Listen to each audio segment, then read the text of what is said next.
D Morgan's law, काफी important concept है ना, डी मॉर्गन्स लॉ।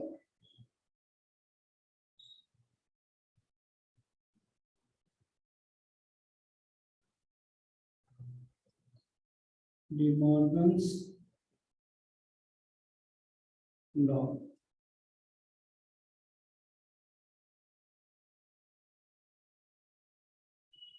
ठीक है। What do you mean by De Morgan's law? तो एक्चुअली ये फॉर्मूला है, ठीक है। अगर दो सेट्स है और any two sets A and B,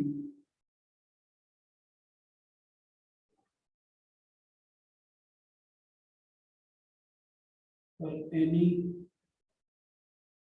to sets, any two sets, for any two sets A and B, अगर ऐसा है A यूनियन B है और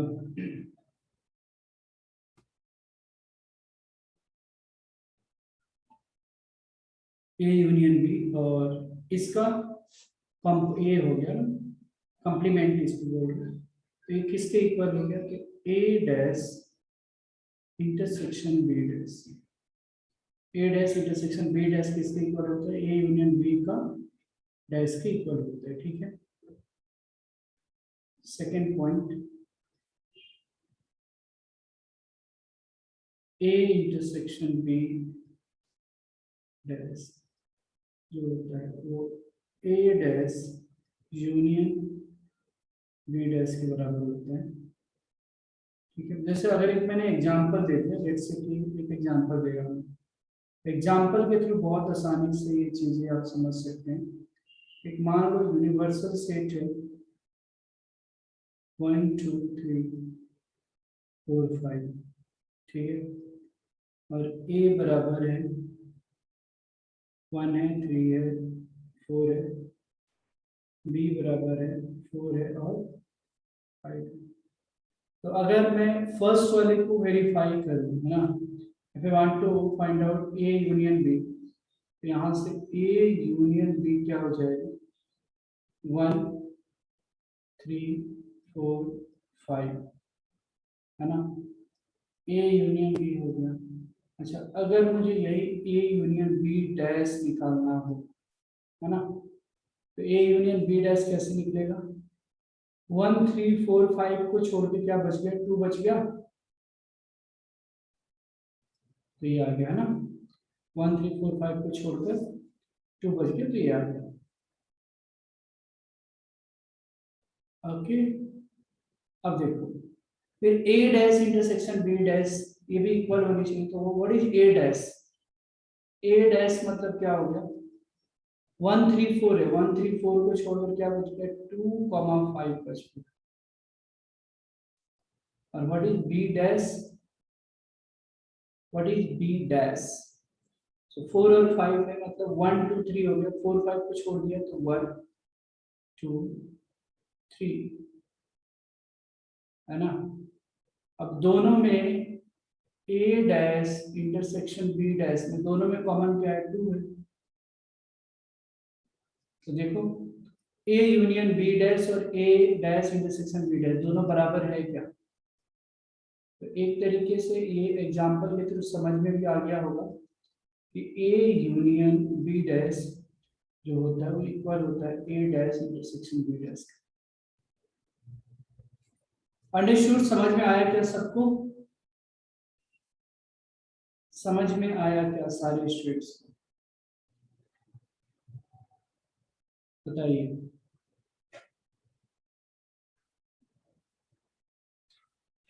समझ में आया क्या, ये बताएं। वैसे ही ये भी रहेगा, आप A इंटरसेक्शन B डैश जो होगा A dash union B dash दोनों बराबर होगा, तो यही होता है de Morgan's law. A intersection B dash is equal to A dash union B dash, और A union B dash A intersection A dash intersection B dash के equal होता है, ठीक है। Understood everyone? समझ में आया क्या? यस, बढ़िया, इसको लिख लो, आप लोग इसको लिख लीजिए। ओनली थिंग कि दोनों डिमॉर्गन्स लॉ आपको याद रखना, ठीक है, जैसे आप लोग समझ सकते हैं। Next is difference of sets.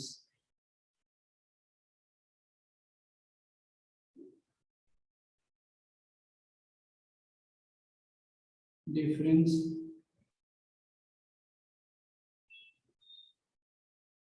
Difference of sets होता क्या है, डिफरेंस ऑफ सेट्स का मीनिंग क्या होता है? हाँ हाँ, अभी ये कुछ कुछ टॉपिक्स हो जाने दो, फिर मैं कराऊंगा, आज करेंगे कुछ प्रॉब्लम। मुझे भी चिंता है, पर जब तक कंसेप्ट नहीं देख लेते ना तब तक प्रॉब्लम हम सॉल्व नहीं कर सकते। राइट है, सो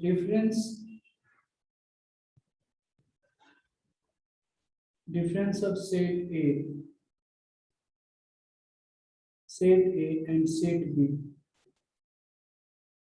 Difference of set A and set B is the set of difference of set A and set B is the set of elements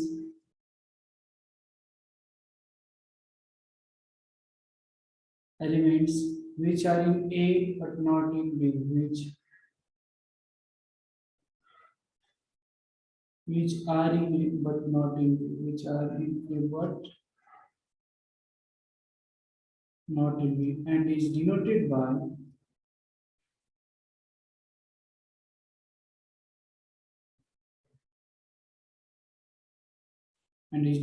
by A minus B or A intersection B dash।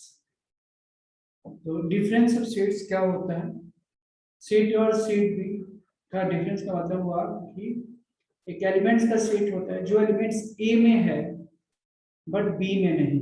समझ में आ रहा है? Set of elements which are in A but not in, जो A में है B में नहीं है, उसको ए माइनस बी से भी रिप्रेजेंट करते हैं और ए इंटरसेक्शन बी डैश से भी रिप्रेजेंट करते हैं। मैं जैसे एक एग्जांपल के थ्रू अगर मैं बताऊं, मतलब वेन डायग्राम से समझा देते हैं। जैसे मान लो ए एक सेट है और एक बी एक सेट है, ठीक है। तो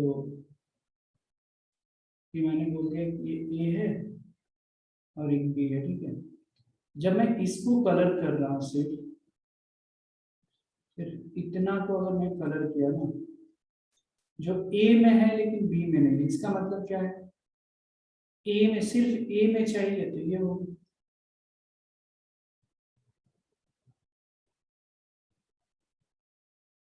करेक्ट। तो ये जो है, जो कलर पार्ट है, ये ए माइनस बी, मतलब ए में है लेकिन बी में नहीं। और बी माइनस से क्या हो, बी माइनस से क्या होगा, जो बी में है लेकिन ए में नहीं, तो बी में क्या होगा, ये पूरा होगा।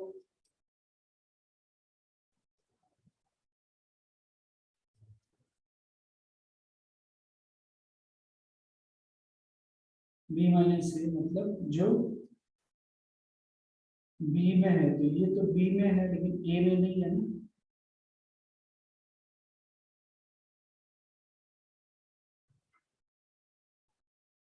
सो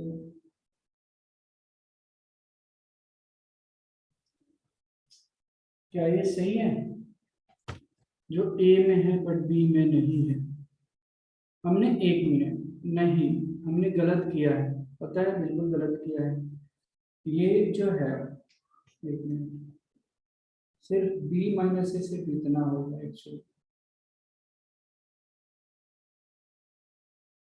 हाँ हाँ, चलो एक काम करता हूँ इसके लिए।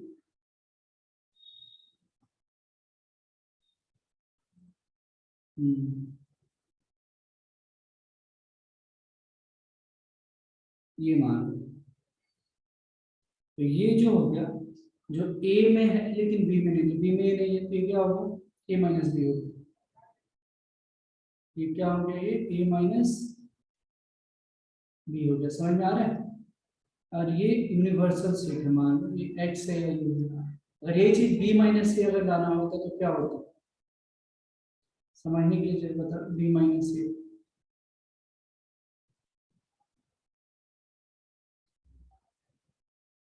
यही चीज अगर बी माइनस ए होता, लेट से कि ये ए है और ये बी है, तो अगर मुझे ये यूनिवर्सल सेट है। बी माइनस से मतलब जो बी में है और ए में नहीं है, तो सिंपल ये यही वाली पार्ट सिर्फ कलर होती ना।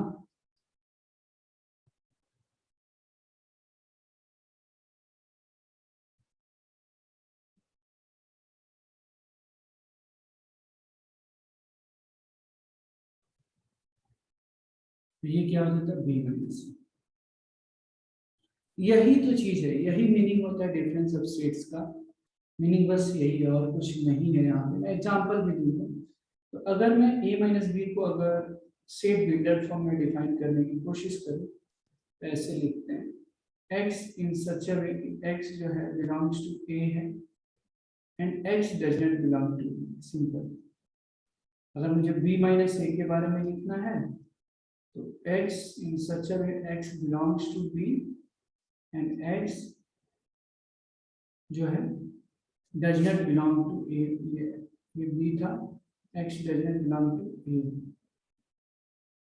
ठीक है।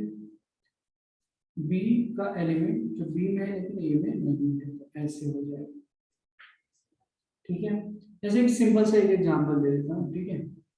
मान लो एक ए है, इसमें एलिमेंट मान लो मैं 1 2 3 4 5 6 दिया, और इसमें मैंने मान लिया 2 4 6 8 है। अगर मुझे a माइनस बी चाहिए, इसका मतलब कि जो a में है लेकिन b में नहीं है, जो एलिमेंट a में है लेकिन b में नहीं है, तो 1 है क्या b में, नहीं है, तो 1 आ जाएगा। 2 है, 3 है क्या, नहीं है, और 5 है क्या, नहीं है, तो a माइनस बी जो हो जाएगा दैट इज 1 3 5 1 3 5। अगर इसी चीज को मुझे b माइनस 8 निकालना हो, जो b में है लेकिन a में नहीं है, बताइए, जो b में है लेकिन a में नहीं है, तो 8 ही नहीं है ना, 1 ही नहीं है, बाकी सब तो। So this was all about the difference of sets. I hope that all of you are able to understand. Please make a note of it. अब इन सारी चीजों को नोट में लिख सकते हैं। जो a माइनस बी होता है वो सबसेट होता है a का, और एंड b माइनस ए भी जो होता है वो सबसेट b का होता है। ठीक है। इसमें और एक चीज, the sets a minus B, a intersection b and b minus a are mutually disjoint sets.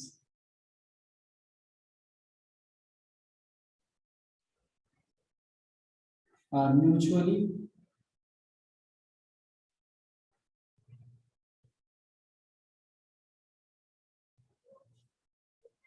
मतलब कुछ कॉमन नहीं है, simple.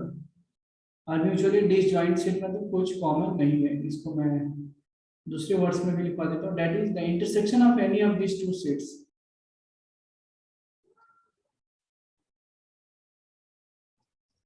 That is intersection of any of these two sets, intersection of any intersection of any of these two sets is the null set or empty set, is the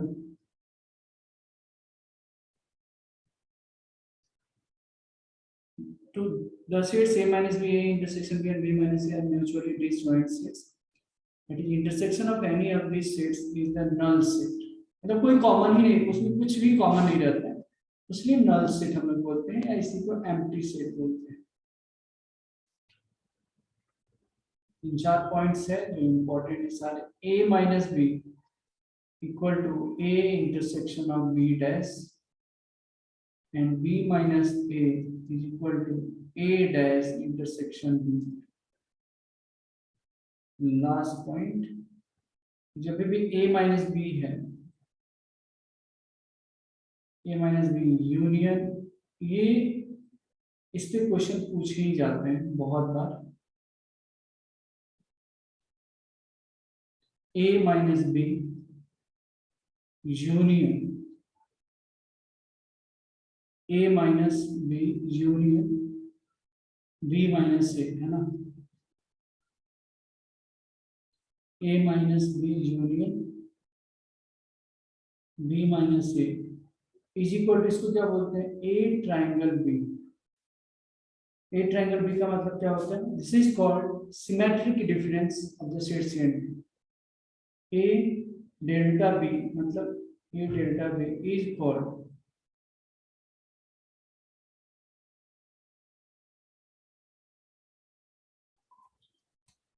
A delta B is called the symmetric difference of sets A and B.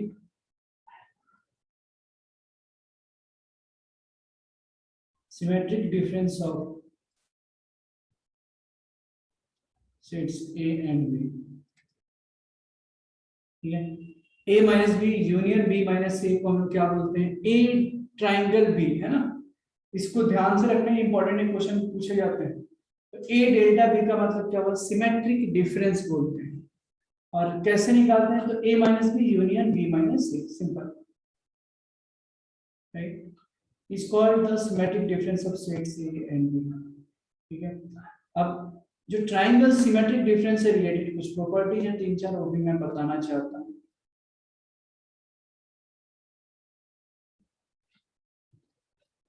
जो first है,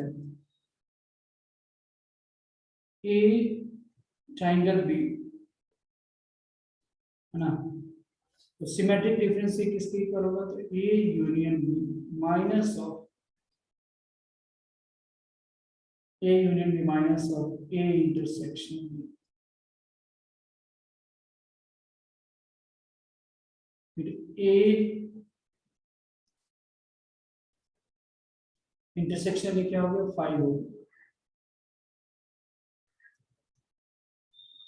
फिर A intersect A symmetric difference 5, इसकी value ए ही रहती है यहाँ, ठीक है। Point number 4, if A dash B, ठीक है, equal to A delta C, इसका मतलब क्या है, क्या समझना चाहिए, बी बराबर सी है, समझ में आ रहा है। सिमेट्रिक ट्राइंगल का मतलब क्या होगा, सिमेट्रिक डिफरेंस होगा, A minus B union B minus, है ना, बी इक्वल टू सी होगा, तो ए इंटरसेक्शन बी, ए फिर symmetric difference B equal to A symmetric difference C आ जाएगा। Fifth point, A intersection B, ये सॉरी सिमेट्रिक डिफरेंस बी की वैल्यू कितनी आ जाएगी, दोनों इक्वल होता है, बी और ए। फिर A intersection B symmetric difference C equal to A intersection B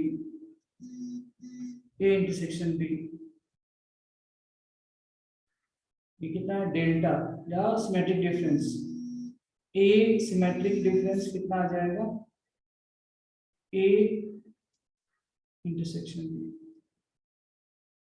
हमने, ठीक है, A intersection B symmetric difference equal to A intersection B intersection B, simple. ये सारे पॉइंट्स को लिख लिए, सारे इंपॉर्टेंट है।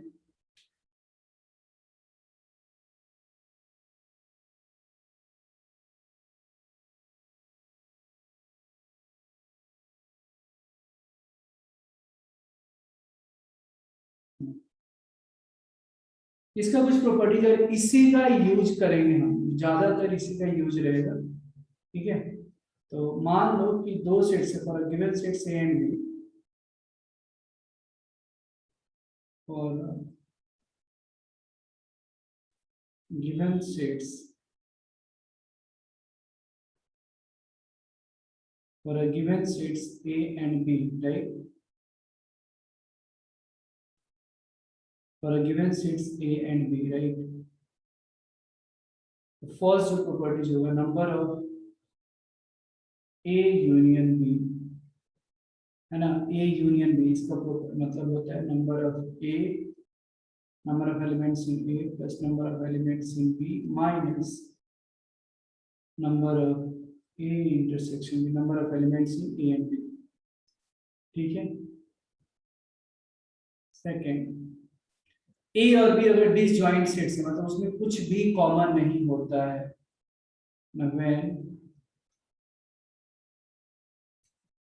when A and B are, when A and B are disjoint sets, when A and B are disjoint sets, then number of A union B equal to कुछ common, वही चीज हो ना, जब कॉमन ही नहीं रहेगा डिसजॉइंट सेट्स, मतलब कि देयर इज नो कॉमन, तो नंबर ऑफ ए इंटरसेक्शन भी जीरो हो जाएगा, है ना, मतलब कॉमन एलिमेंट जो है जीरो है, तो इसका फाइनली क्या, number of A plus number of B as number of A intersection B जो होता है 5 हो जाता है, मतलब जीरो हो जाता है, इसी को मैं ऐसे लिख देता हूँ। तो अगर डिसजॉइंट सेट्स है तो हम number of A plus number of B हो जाता है, ठीक है। Third point, number of A intersection B dash plus number of A intersection B जो होता है वो नंबर ऑफ ए के बराबर हो जाता है, ठीक है। Number of A dash intersection B plus number of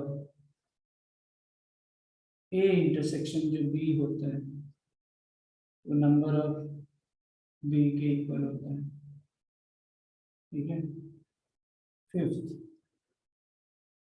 number of A intersection B dash plus number of A intersection B plus number of A dash intersection B equal to हो जाता है number of A union B। Six, ये तीन sets के लिए, if there are three sets A B and C, so let's say for any sets A B comma C, for any sets A comma B comma C, तो number of A union B union C जो हो जाता है वो होता है n of A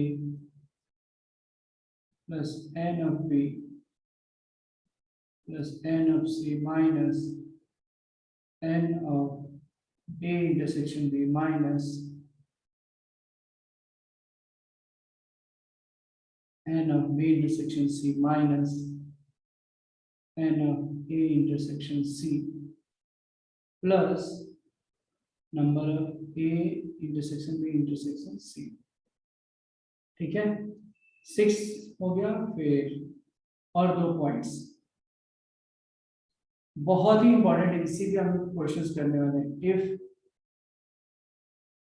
n of A, if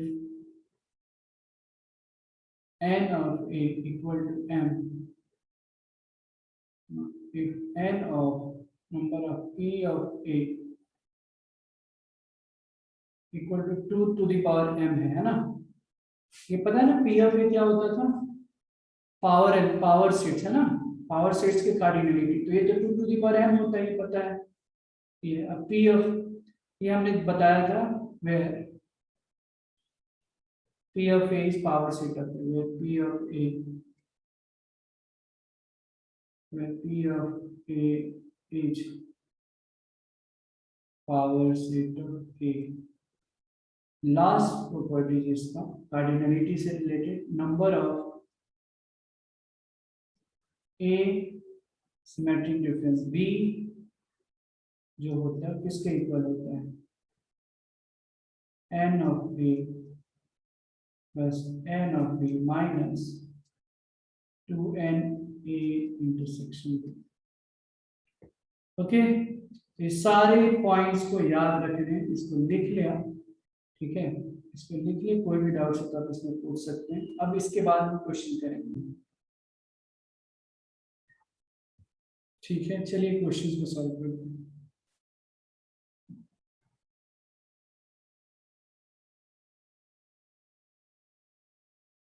In a class of 200 students, ठीक है, who appeared certain examination, 35 students failed in CT, 40 in NEET, 40 in J, 20 failed in CT and NEET, 17 in NEET and J, and J 15 in CT and J 5 failed in all the three examinations. Find how many students did fail in any examinations. कितने बच्चे हैं जो एक भी exam में fail नहीं किए और कितने बच्चे हैं जो नीट और जे दोनों में फेल हुए, ठीक है, ये क्वेश्चन है। तो आइए सॉल्व करते हैं। तो मान लिया कि जो बच्चे सीईटी में जो बच्चे फेल कर रहे हैं तो वो सी में लिख रहा हूं, है ना। मैं यहाँ पे इस क्वेश्चंस को अलग अलग चीज में यहाँ पे रेफर कर रहा हूँ, ठीक है। मैं मान लूं कि x जो है सेट ऑफ ऑल स्टूडेंट्स, ठीक है, let x equal to set of all elements, sorry elements यहाँ स्टूडेंट्स है ना,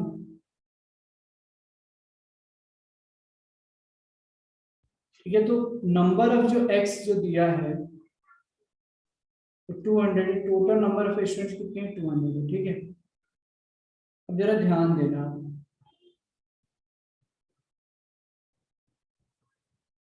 35 स्टूडेंट्स फेल्ड इन सीईटी, तो 35 स्टूडेंट्स फेल्ड इन सीईटी, तो मैं ऐसे देता हूं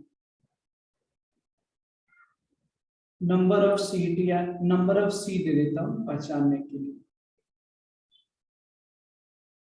number of students failed in CET कितने हैं, 35, 40 in NEET, number of students who got failed in NEET equal to 40, 40 in J, number of students who failed in JEE is 40, 20 failed in CT and NEET। तो and मतलब यहाँ पे क्या होगा पता है, इंटरसेक्शन होगा, जो दोनों में फेल हुए हैं तो एक तरीके से इंटरसेक्शन हो गया कॉमन, ठीक है।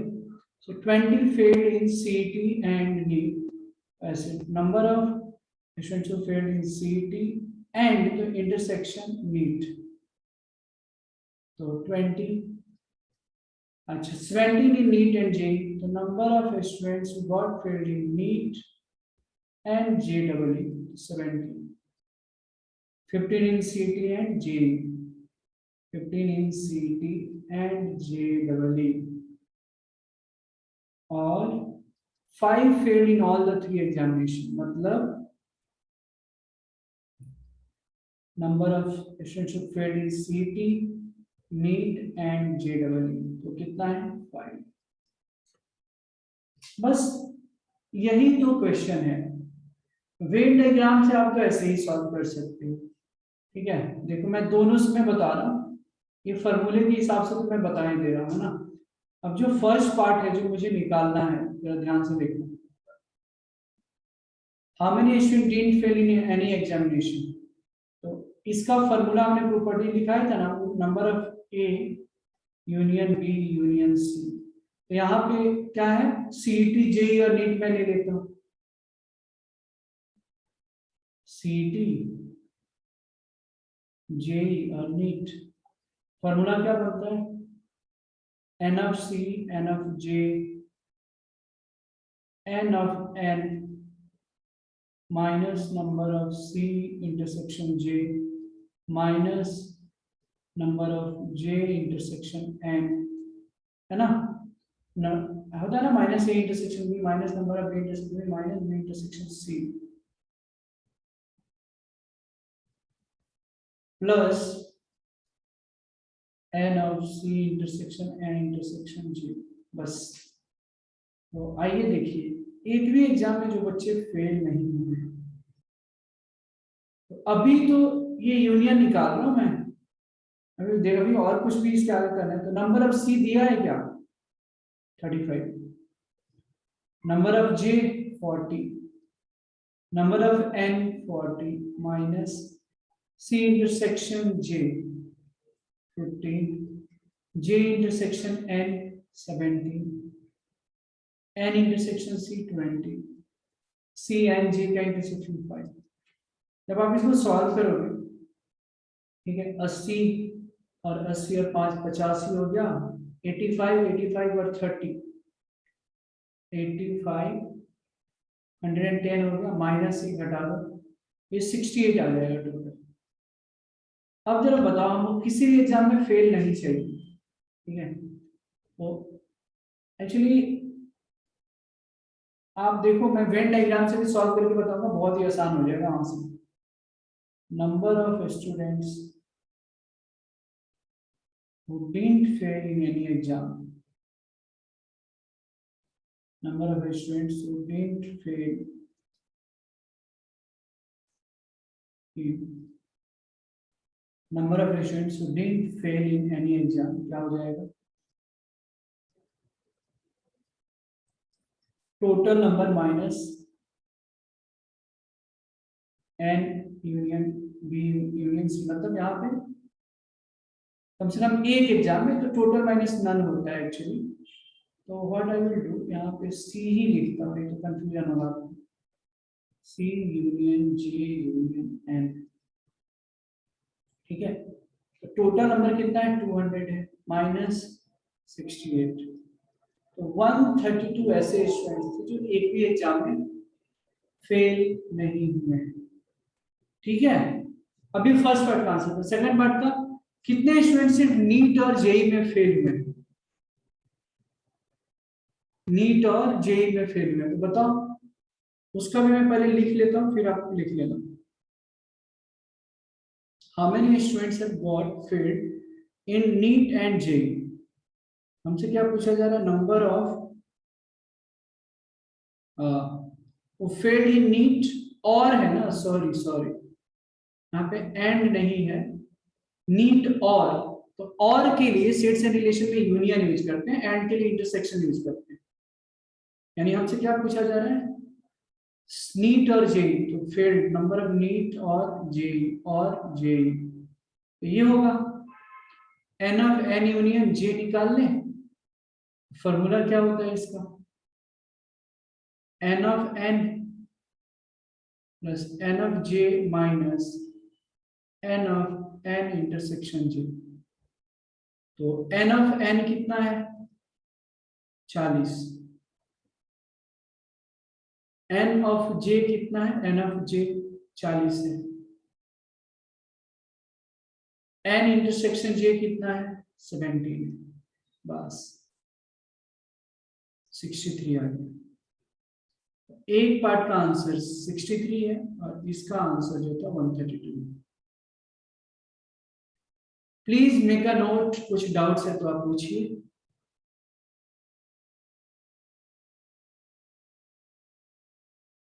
यूनिवर्सल सेट मान लो यू ले लिया, अब इसमें तीन है राइट, कौन कौन से एक है, ये टोटल जो है ना, यूनिवर्सल सेट मतलब हमने जो लिया है, ये किधर गया ये, यूनिवर्सल सेट जो है 200 टोटल स्टूडेंट्स है, number of x, number of total student जो 200 है।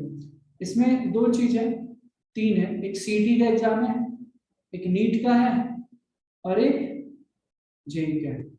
तो हम तीन बना देते हैं, तीनों में कुछ ना कुछ कॉमन है, तो हम ऐसे करते हैं, ये फिर कुछ ऐसे, फिर कुछ ऐसे, ठीक है। अब ये क्या क्या है जरा देखें, ये मान लिया हमने कि ये सीटी और ये सीटी का सर्कल है, ये मान लिया नीट का है, और ये मान लिया जे डबल ई के लिए, ठीक है। अब क्वेश्चन में है, आपके भी पास क्वेश्चन लिखा हुआ है, 200 who appeared, 35 students failed in CET. अभी कुछ नहीं लिखेंगे, मैं बता रहा हूँ वेन डायग्राम कैसे ड्रॉ करते हैं। अच्छा ये देखो, तीनों में सीटी नीट और जेई में कितने फेल बचे हुए हैं? सीटी नीट और जेई में फेल कितने बचे हुए? तीनों में 5 हुए हैं, तीनों में 5 हुआ है, तो सीटी नीट और जेई का ये पॉइंट ऑफ इंटरसेक्शन होगा क्या? मतलब तीनों में कॉमन ये होगा, ये पूरा, ये बताओ, ये करोगे तो इसमें भी आ गया, इसमें भी आ गया, इसमें भी आ गया, हाँ या ना? यस, ये बताओ, सबसे अंतिम से मैं उल्टा चालू कर रहा हूँ, ये हो गया 5। अच्छा अब आपको क्या लगता है सीटी, अब ये जो कॉमन है सीटी और नीट का कॉमन है, सीटी और नीट में कितने बच्चे फेल हुए हैं? सीटी और नीट में बच्चे कितने फेल हुए हैं? 20 है ना, 20 फेल्ड इन सीटी एंड नीट, 20 फेल्ड इन सीटी एंड नीट दोनों में, तो सीटी एंड नीट मिलकर 20 हो रहे हैं, तो 5 तो ऑलरेडी दे दिया, यानी इधर कितने रहेंगे? 15, हाँ या ना? ऐसे वेन डायग्राम बनाना है, वेन डायग्राम में दिमाग लगता है थोड़ा, बट क्वेश्चन आसान हो जाता है। ओके ओके ओके, अब देखो, अब जैसे भी दिख रहे हैं ना आप करते जाओ। अब ये लो, ये कौन सी बक्सा है, ये देखो यहाँ पे। अब एक काम करते हैं,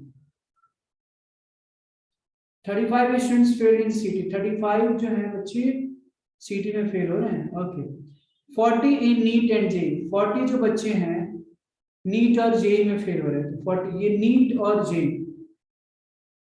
तो इन दोनों का कॉमन क्या है सर? नीट और जेई में 40 फेल कर रहे हैं, 40 जो है,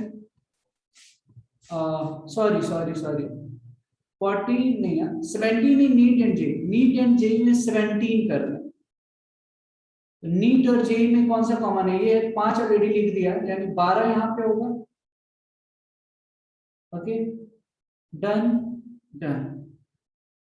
अच्छा तो आगे बढ़ते हैं, 15 जो है सीटी और जेई में बच्चे फेल कर रहे हैं, 15 जो बच्चे हैं ये यही यही तो कॉमन है सीटी और जेई के लिए,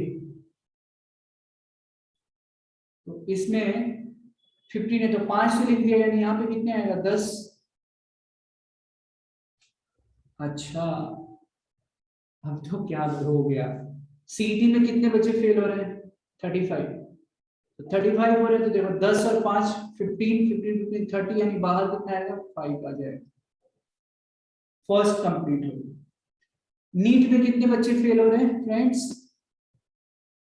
40 इन नीट, तो यही तो एक बक्सा भरा है, 15 और 5 20 हो गया, 20 और ये 32 हो गया, यानी 8 स्टूडेंट्स इधर बाहर आ जाएगा। जेई में कितने बच्चे फेल हो रहे हैं? 40, तो ये देखो 15 15 और 12 27, यानी 13 जो हो जाएगा इधर आ गया। When diagram is complete, Venn diagram complete है। क्वेश्चन फर्स्ट पार्ट में क्या पूछा है? Find how many student did fail in any exam, कितने ऐसे बच्चे हैं कि एक भी एग्जाम में फेल नहीं हुए? ऑब्वियस सी बात है, ये टोटल 200 स्टूडेंट्स है, ये सारे फेल वालों की संख्या है। फिर इसको जोड़ोगे कैसे? बस जो जो दिख रहा है ना सबको जोड़ दो, तो फर्स्ट पार्ट का आंसर 200 माइनस जितने फेल हुए हैं, ये अलग अलग सेक्शन हो गया ना, ये तो 5, ये सबको जोड़ोगे देखो 5 है, 15 है, 8 है, 10 है, 5 है, 12 है, 13 है, आई थिंक ये 68 आता है टोटल, जो यहाँ पे हमने किया ना, यहाँ पे वही चीज तो है, यहाँ पे जोड़ 15 और 5 20, 20 और 8 28, 28 और 2 30, 30 और 10 40, 40 और 5 45, 45 और 13 68, यस, तो 200 माइनस 68, 132 जो आ जाएगा फर्स्ट का आंसर आ जाएगा, जिसमें 132 ऐसे स्टूडेंट थे जो एक भी एग्जाम में फेल नहीं हुए। Okay, easy. Coming to the second part, number of students who failed in NEET और जेईई एंट्रेंस। अब जेईई और नीट में कितने बच्चे फेल और है वैसे स्टूडेंट जो सिर्फ जेईई या नीट में फेल हुए, मतलब कॉमन नहीं। जेईई और नीट का कॉमन क्या है दोस्तों, देखो ये और ये, जो कॉमन है वो हटा दो ना, वो तो सिंपल सी बात है। तो ये तो नॉर्मल तरीके से ही हो गया। तो सिर्फ जेईई और नीट में जो बच्चे, नीट और जेईई में जो सिर्फ फेल हुए, नीट ये देखो, नीट ये हो गया और जेईई ये हो गया। तो जो कॉमन है 17 वो हटा दो बस। तो नीट में ऐसे टोटल कितने थे फेल, 40। जेईई में कितने फेल थे वैसे, 40। दोनों में जो कॉमन है वो हटा दो, वो निकल जाएगा या तो नीट या जेईई में। तो दोनों में कितने ऐसे बचे जो दोनों में फेल हुए, 17। ओहो, 18 माइनस 17 इक्वल टू 63 आंसर। तो ये वेन डायग्राम की मदद से आप कर सकते हैं ऐसे भी।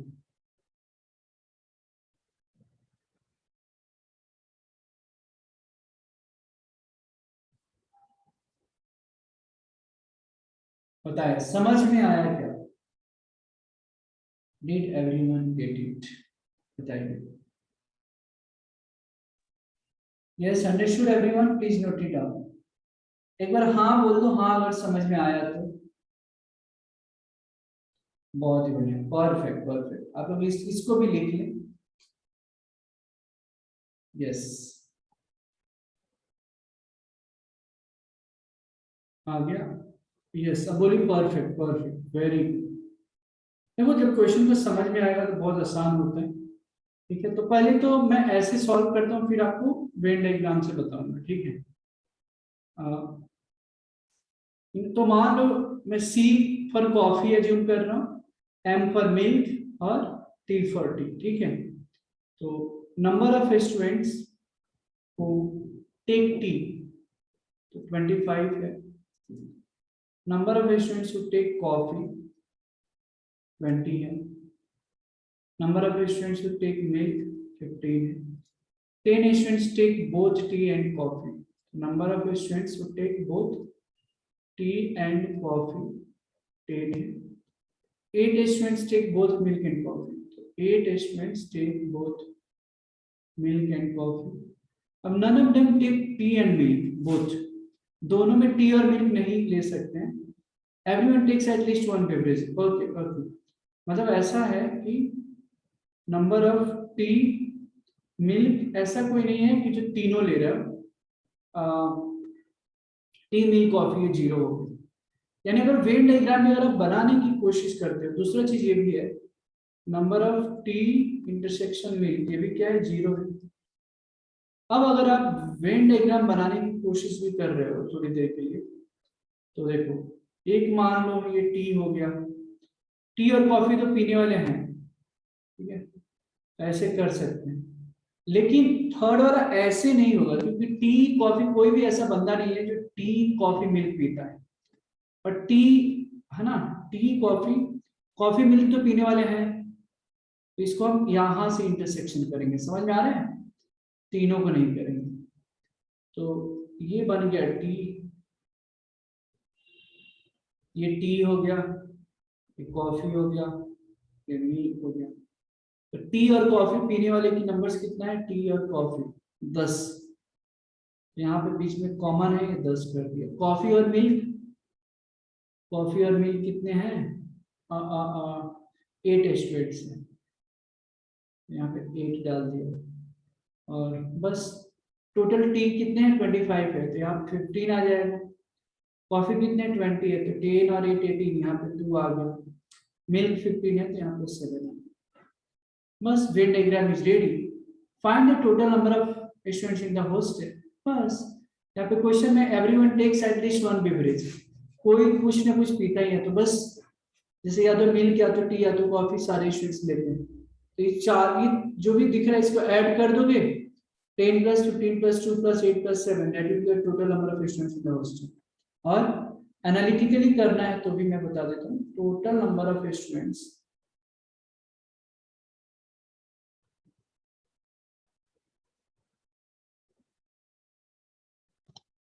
total number of students in the hostel,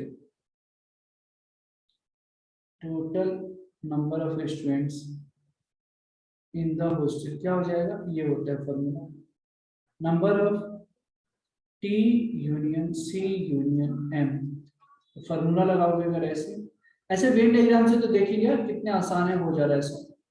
analytically भी बता देता हूँ, number of T N of C plus N of M, right, N of T, right, okay. Shriram, are you have you joined newly joined? Yes sir. Okay. So आज आपने late से join किया क्या, ऐसा लग रहा है मुझे?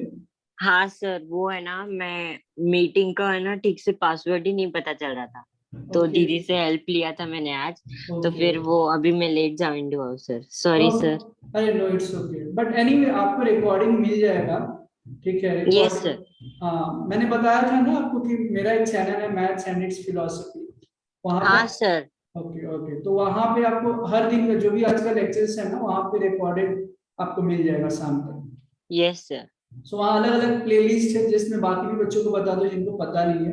तो आप लोग 11th का है तो 11th वाले में जाना, और डेट दिखना है ना, डेट, और एक्चुअली और भी दूसरे भी बैचेस का वहाँ पे रहता है, तो आप टॉपिक देखकर और डेट देखकर आप लोगों को पता चल जाएगा कि एग्जैक्टली कौन सा आपका लेक्चर्स है। तो आप डे देखना और डेट देखना, सो वो ज्यादा, और टाइमिंग के अकॉर्डिंग। तो हो सकता है कि मैं दो लेक्चर्स उसमें डालता हूँ, एक लेक्चर्स आप लोग का बैच का नहीं होगा, दूसरे बैच का एक 11th का रहता है, राइट, सो वो ध्यान में रखना। चलो, हेलो सर। हाँ श्रीराम बोलो। सर ये क्लासेस कब होते हैं पता, आप जरा बताएंगे क्या, मुझे ना कंफ्यूजन होता है थोड़ा। ओके, मैथ्स का क्लासेस। हाँ सर, मैथ्स का और अदर सब्जेक्ट का। ओके, तो आप ग्रुप पे ऐड नहीं हो क्या? सर हूँ, लेकिन है ना वो कभी उसका टाइम टेबल का पता नहीं, चारुल आया था लेकिन चारुल को पूछना भूल गया मैं, तो फिर आप एक बताएंगे एक क्या वेट, नहीं, ये 11th का एक्चुअली बैचेस चल रहा है। अच्छा, आप 8th में हो ना श्रीराम? हाँ, हाँ अंडरस्टूड। सर, मैं 8th में। हाँ नहीं, तो आप लोग का वही बोल रहा हूँ कि आपका वो तो शायद 8th में देखा था, यहाँ पे कैसे ये 11th का भी सेशन चल रहा है आप लोग का सॉरी जो। सर। इट्स ओके, जस्ट अच्छा हुआ कि आपने ये कर लिया। आप लोग का जो लेक्चर्स होता है ना 8th का, ट्यूसडे को रहता है ऐसे, ठीक है, ट्यूसडे, ठीक है, ट्यूसडे रहता है। हाँ और सर। हाँ, मैथ्स का ट्यूसडे ही रहता है आप लोग का लेक्चर, और टाइमिंग इज लाइक 4 to 6, और 3 हाँ to, पता है सर। हाँ, और 3 to 4 जो होता है डाउट सेशन होता है ऐसे, यस सर। ठीक है। सॉरी सर, मैं इसमें आ कोई गया। कोई बात नहीं, कोई बात नहीं, चलो। ओके, सो नंबर हम T union C union M है, राइट, टी कॉफी और मिल्क, तो क्या होगा, n of T n of C और एन ऑफ एम हो गया, राइट। यहाँ पे बाकी बच्चों का इंटरटेनमेंट हो गया थोड़ी देर के लिए, है ना। So n of T n of C n of M, बेचारे को पता नहीं था, new student actually, 8th grade का वो स्टूडेंट्स है, और सम और अदर पासवर्ड में सेम रखना, इसीलिए मुझे चेंज करते रहना चाहिए, उसको पता नहीं था, कोई बात नहीं।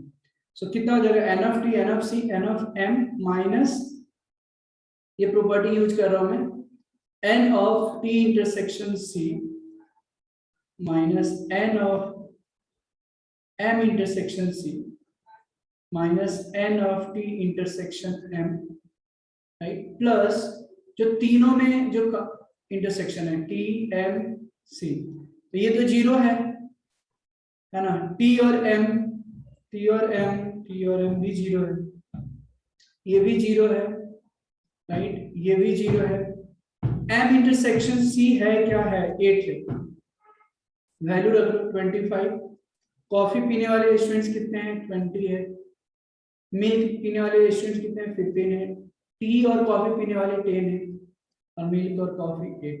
बस सॉल्व कीजिए, आप ऐड कीजिए, कितना हो जाएगा ये 42 आ जाता है और ये आंसर हो जाता है।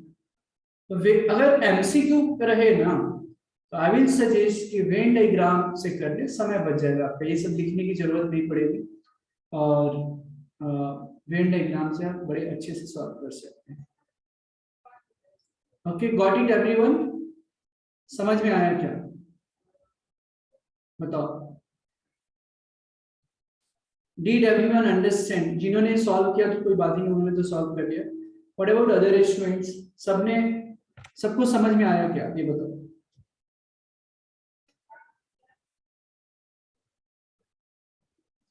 बहुत ही बढ़िया, फिर आप इसको लिख लें, इस पे लिख लीजिए आप लोग। Just wait a second, just hold on, I think थोड़ा सा ये हो रहा है। हाँ, प्लीज नोट इट डाउन।